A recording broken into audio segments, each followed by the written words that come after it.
Meerut press club का मंगल पांडे नगर स्थित भवन आज बदहाली और उपेक्षा का शिकार हो चुका है। पत्रकारिता जगत के इस प्रतिष्ठित केंद्र का वर्तमान स्वरूप देखकर यह यकीन कर पाना मुश्किल है कि कभी यह शहर के पत्रकारों की गतिविधियों और बौद्धिक चर्चाओं का प्रमुख स्थान हुआ करता था। प्रशासनिक उदासीनता और स्थानीय पत्रकारों की निष्क्रियता के कारण यह भवन पिछले 14 वर्षों से उपेक्षा झेल रहा है। मेरठ प्रेस क्लब का भवन अब पूरी तरह से जीर्ण शीर्ण अवस्था में पहुंच चुका है। इसकी बाहरी दीवार पूरी तरह टूट चुकी है, जिससे यह न केवल बदसूरत दिखता है बल्कि सुरक्षा की दृष्टि से भी खतरनाक बन चुका है। कोई भी बाहरी व्यक्ति आसानी से भीतर प्रवेश कर सकता है, जिससे असामाजिक तत्वों के जमावड़े की आशंका बनी रहती है। भीतर के हालात और भी चिंताजनक हैं। खिड़कियों के शीशे टूटे पड़े हैं, जिससे बरसात और धूल मिट्टी आसानी से कमरों के अंदर पहुंच जाती है। दीवारों पर जगह जगह सीलन आ गई है, जिससे उनका प्लास्टर उखड़ने लगा है। पुताई पूरी तरह खराब हो चुकी है और दीवारों पर गंदगी तथा फफूंद के निशान उभर आए हैं। दरवाजों की हालत भी खस्ता हो गई है। कई दरवाजे जगह जगह से टूट चुके हैं, तो कुछ दरवाजों के हैंडल और कुंडियां गायब हैं। भवन की छत पर दरारें पड़ने लगी हैं। जगह जगह से प्लास्टर उखड़ने से मेरठ के पत्रकारों की गौरव रही यह बिल्डिंग अपनी दुर्दशा पर आंसू बहा रही है। पत्रकारों के उपयोग के लिए रखी गई कुर्सियां और टेबल भी बुरी हालत में हैं।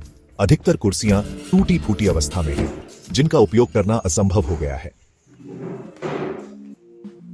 प्रेस कॉन्फ्रेंस या पत्रकारों की बैठकों के लिए जो सभागार हुआ करता था, वह अब उपेक्षा के कारण धूल धूसरित हो चुका है। सबसे दुखद पहलू यह है कि इस प्रेस क्लब की देखभाल की जिम्मेदारी प्रशासन और स्थानीय पत्रकारों की है, लेकिन किसी ने भी इसे संजीदगी से नहीं लिया। पिछले 14 वर्षों में कोई बड़ा मरम्मत कार्य नहीं हुआ, जिससे इसकी हालत लगातार बिगड़ती चली गई। स्थानीय पत्रकार, जिनका यह प्रमुख कार्यस्थल माना जाता था, वे भी कभी कभार यहां आना पसंद करते हैं, जिससे प्रेस क्लब की उपेक्षा और बढ़ गई है। प्रशासन से कई बार अनुरोध किया गया कि इस भवन की मरम्मत कराई जाए, लेकिन अभी तक कोई ठोस कदम नहीं उठाया गया है। कुछ पत्रकार संगठनों ने इसे लेकर आवाज उठाई, लेकिन उनकी मांगें भी केवल कागजों तक ही सीमित रह गईं। अगर समय रहते इस भवन की मरम्मत नहीं कराई गई, तो यह पूरी तरह से खंडहर में बदल सकता है। प्रेस क्लब को फिर से सक्रिय और उपयोगी बनाने के लिए ठोस कदम उठाने जरूरी है। सबसे पहले बाहरी दीवार को फिर से बनाया जाए, ताकि सुरक्षा सुनिश्चित की जा सके। खिड़कियों और दरवाजों को बदला जाए, पुताई कराई जाए और सीलन दूर करने के लिए उचित मरम्मत की जाए। टूटी कुर्सियों और टेबल की जगह नए फर्नीचर की व्यवस्था की जाए, ताकि पत्रकारों के बैठने और काम करने की उचित सुविधा हो। इंटरनेट, कंप्यूटर और टेलीफोन जैसी सुविधाओं को फिर से चालू किया जाए, ताकि प्रेस क्लब एक आधुनिक मीडिया सेंटर के रूप में काम कर सके। प्रशासन को इस क्लब की देखरेख के लिए नियमित निरीक्षण की जिम्मेदारी लेनी चाहिए।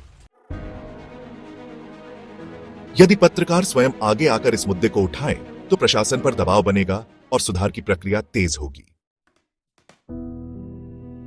मेरठ प्रेस क्लब न केवल पत्रकारों का कार्यस्थल है, बल्कि यह शहर के बौद्धिक विमर्श का भी महत्वपूर्ण केंद्र रहा है। इसकी उपेक्षा केवल एक इमारत की दुर्दशा भर नहीं, बल्कि पत्रकारिता और अभिव्यक्ति की स्वतंत्रता के प्रति असंवेदनशीलता का भी प्रतीक है। यदि इसे पुनः सक्रिय और संरक्षित नहीं किया गया, तो यह पत्रकारिता जगत के लिए एक बड़ी क्षति होगी। प्रशासन, पत्रकार और आम नागरिकों को मिलकर इस भवन को बचाने के लिए ठोस कदम उठाने होंगे, ताकि यह फिर से अपनी गरिमा प्राप्त कर सके।